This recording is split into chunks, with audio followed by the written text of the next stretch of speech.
नीतीश कुमार के सबसे ज़्यादा ध्यान अगर कहीं बा तो उ 6 गो सीट जौन लोक जनशक्ति पार्टी वाली बा। आवे वाला 2024 के चुनाव में नीतीश कुमार जी के जबरदस्त पटकनी दियाई। 12 से 14 ऐसा लोकसभा के सीट बा जहां प्रशांत किशोर यात्रा कर चुकले। जीतन राम मांझी के अपना खेमा में बरकरार रहे खातिर, बनौले रखे खातिर इ पहला जौन चाल बा वो नीतीश कुमार के तरफ से और लालू प्रसाद के तरफ से चल दिहल गई बा।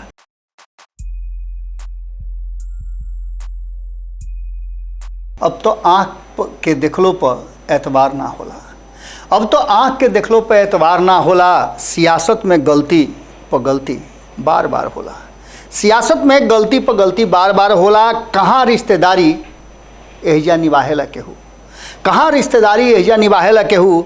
दुल्हा दुल्हन के सिंगार यहाँ बार बार होला। गोड़ लागत नहीं हेरा से अभिनंदन बा। खूंटा ठोक ह और आज खूंटा ठोक पर रोज तो रुआ लोग के विश्लेषण बतेबे करिले। रोज तो राजनीति के जौन भीतर से उड़ही गुड़ही से छान के ले आवे के बा उ सब तो रुआ लोग से बतेबे करिले। लेकिन आज जौन बतावे जा रहल बानी ई रउआ लोग के लेकर के और रउआ लोग के खास करके जब वोट देवे जाई तो ओजा घंटी जरूर बजाई।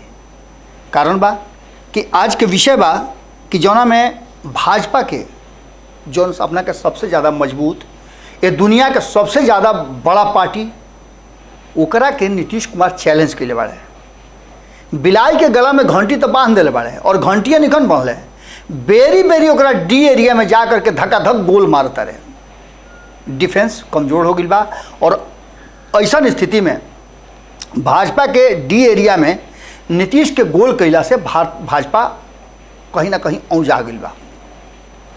हालांकि बिहार में जो नया टीम तैयार करी गई बा वो टीम बहुत मजबूती के साथ ये दावा कर रहा बा कि आवे वाला 2024 के चुनाव में नीतीश कुमार जी के ज़बरदस्त पटकनी दियाई और नीतीश कुमार जी के सारा समीकरण धैल रह जाई।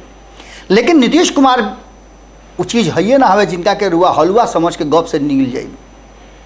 भारतीय जनता पार्टी के नाको चने चबवा दी हैं ओकर तैयारी वो कर चुकल बाड़े।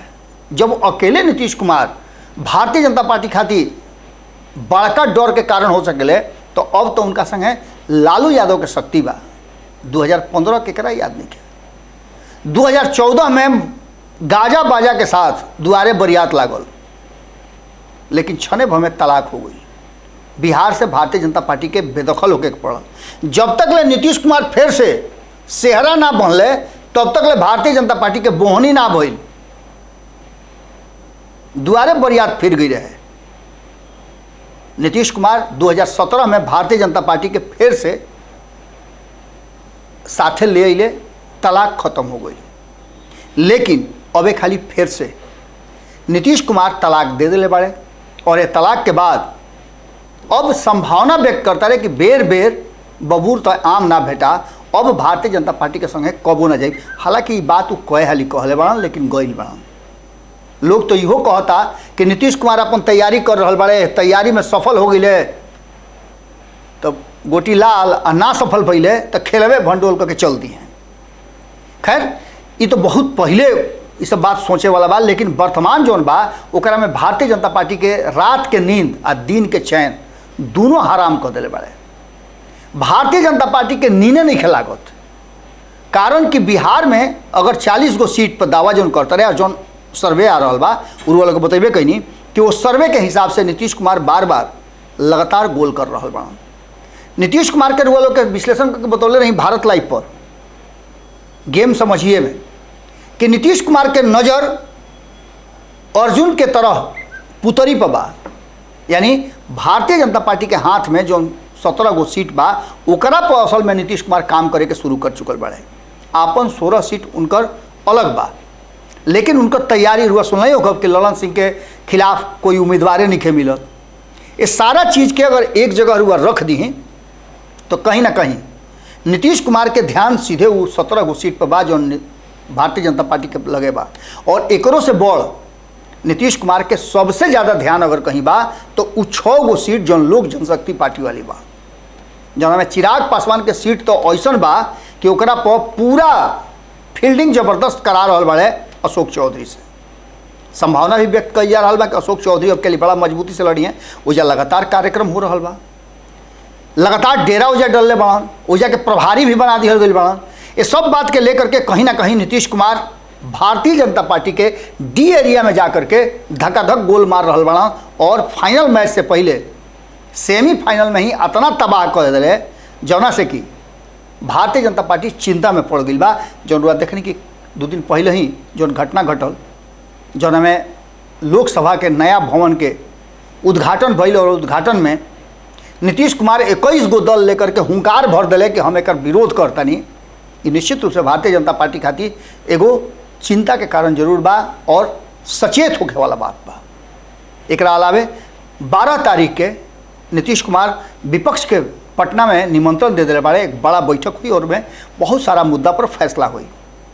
एकरा अलावे अगर बात हुआ कहीं तो एकरा में सबसे बड़ जो बात भइल बा कि अब नीतीश कुमार के रणनीति बा कि जे बा उनका संगे ओ में से केहू बाहर मत जाओ। भारतीय जनता पार्टी उसका के उनका से कहत रहे कि ई बताओ ना कि जौन लोग गैर भाजपाई बा, भाजपा से अलग बा, भाजपा या तो उनका के बाहर कर दिले बा या फिर भाजपा से वो बाहर हो गए बड़े, वही लोग के जुटा के कौन विपक्ष जुटाओ तरह, वो लोग के जुटाओ ना जौन भारतीय जनता पार्टी के साथ जुड़ल बा।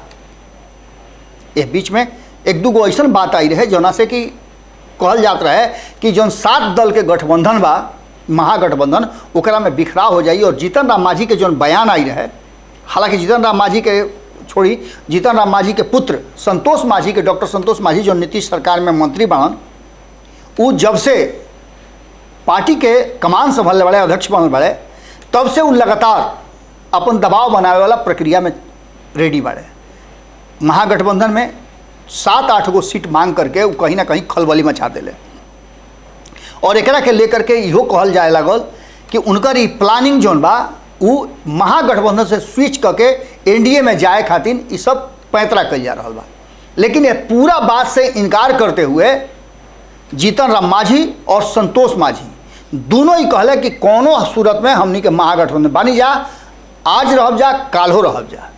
2024 के चुनाव चाहे जैसे होकर लड़ झगड़ के हमनी के साथे लड़ब जा। एकरा अलावे उनकर एक बहुत बड़ा डिमांड रहे कोऑर्डिनेशन कमेटी के, जौन की काल्हे हुआ देखनी कि महागठबंधन के जब संयुक्त बैठक भइल तो राष्ट्रीय जनता दल के कार्यालय में बैठक के बाद लगभग सभी दल के जो प्रदेश अध्यक्ष रहन और प्रतिनिधि रहन, ओकरा में जदयू के तरफ से उमेश कुशवाहा शामिल भई रहन जो उनके प्रदेश अध्यक्ष रहन, तो ये जगता बाबू भी शामिल भई रहन और जगता बाबू ये मीटिंग बोले रहन। लालू प्रसाद के में विशेष आग्रह रहे, उनका निर्देश रहे कि सब लोग बैठ करके फाइनल कर लो, 12 तारीख से पहले आपसी जो मतभेद बा ओकरा के ख़त्म कर लो। और ये मतभेद बुझाता कि ख़त्म हो गई जैसे ही उमेश कुशवाहा बात के घोषणा कैले कि कोऑर्डिनेशन कमेटी बहुत जल्दी बन जाई, तो ये बात रुआ मान के चली कि जीतन राम मांझी के अपना खेमा में बरकरार रहे खातिर, बनौले रखे खातिर ये पहला जो चाल बा वो नीतीश कुमार के तरफ से और लालू प्रसाद के तरफ से चल दिहल गई बा। उनका डिमांड कोऑर्डिनेशन कमेटी के रहे और कोऑर्डिनेशन कमेटी के डिमांड उनकर पूरा हो गई। एकरा अलावे अब एगो सबसे बड़ जो बात बा वो ई बा कि कहीं ना कहीं इस सब लोग के जहाँ एक तरफ एनडीए महागठबंधन आपस में बड़ कटवा झोंच कैले वाला लोग ओइजे जेकरा पर ध्यान नहीं लोग दे, वो प्रशांत किशोर अपना गति से लगातार चल रहा बाड़े। हालांकि प्रशांत किशोर अभी बात घोषित नहीं कैले कि वो लोकसभा के चुनाव लड़ी हैं, लेकिन जौना तरीका से वो प्रयास कर रहा बाड़े वो साफ नजर आवत रुए कि कहीं ना कहीं जैसे सचिदानंद राय से हमारी बातचीत भई तो उनकर तैयारी लोकसभा के पूरी तरह से बा। एकरा मतलब बा कि प्रशांत किशोर के टीम लोकसभा के चुनाव जरूर लड़ी। कहाँ से लड़ी, कितना सीट पर लड़ी, जो हमने लगे सूत्र बता रहा बाड़े ओमें कम से कम 50% योग्य, कुशल और डायनेमिक आदमी के उतारे के तैयारी चल रहा बा। ओकरा खातिर तलाश भी जारी बा। कई लोग के अर्जी बा और कई लोग के जो भीतरिया खबर बा, कई लोग के अर्जी रिजेक्ट भी बगिल बा। रिजेक्ट ऐसे कि जेकरा पूरे लाइफ में चरित्र के जो मंथन भइल वो मंथन में कहीं ना कहीं उनका वायस नजर अइले या कोनो तरह के उनका पर आरोप को जीवन में लागल, वैसा लोग के वजह शामिल नहीं के कल जात। जे लोग एकदम बिल्कुल साफ सुथरा छवि के बा और उनको उद्देश्य सिर्फ और सिर्फ लोकतंत्र के मजबूती और आम जनता के जौन जरूरत के चीज़ बा ओकरा के पूरा करना, मूलभूत सुविधा के देवे के जे शपथ ली, जे स्वयं सेवा के भाव से आई ओकरे के टिकट दियाई। ऐसना में कम से कम 50% सीट पर लड़े के तैयारी हो रहा बा। और एकर प्रमाण ऐसे रुआ के दे रहा बानी कि जितना जगह अब तक उनकर पदयात्रा भइल ओमे कम से कम 12 से 14 ऐसा लोकसभा के सीट बा जहां प्रशांत किशोर यात्रा कर चुकले। ओजा के रिजल्ट भी उनका साथे आ गई और रिजल्ट में रुआ पते बा कि एमएलसी के चुनाव में जीत निश्चित रूप से कहीं ना कहीं ये बात की तरफ इशारा करता है, अलार्म करता महागठबंधन और भारतीय जनता पार्टी के एनडीए दोनों के। एक संगे संगे एक और बात बड़ा महत्वपूर्ण बा कि जितना लोग भी प्रशांत किशोर के बारे में कमजोर समझाता या ये समझाता कि रणनीतिकार रहन उ का कर सकेले, तो प्रशांत किशोर के जौन यात्रा के शब्द बा उस शब्द के रुआ बड़ी बारीकी से समझी और ओकरा से परिवर्तन के कहीं ना कहीं खुशबू अब आवे लागल बा। एमे से अधिकांश लोग ऐसा बा जौन की कबो ना कबो प्रशांत किशोर के भीरी जा करके अपन आवेदन दिले बा, चाहे वो उनका से रणनीति डिस्कस कैले होके, चाहे उनका के रणनीतिकार के रूप में वक्त दिले होके, समय दिले होके, उनका के सेलेक्ट कैले होके, या फिर उनका से राय ले होके, या अब जबकि प्रशांत किशोर यात्रा में बान तो उनका साथे जुड़े खातिर आवेदन होके। अधिकांश लोग उनका से ये बात खातिर डिस्कस कर चुकल बा।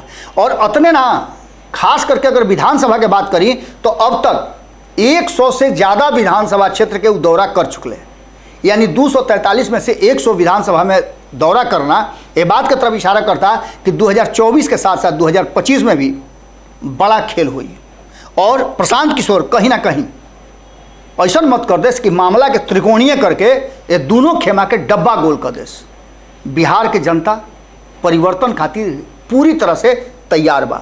युवा नौकरी चाहता रहे, जे देश दुनिया में अलग अलग जा करके रोजी रोजगार करता, खैंची उठावत रुए, कुदारी चलावता, वो एहजो चला सकत रुए अगर सुविधा ओकरा मिले, ओकरा काम मिले।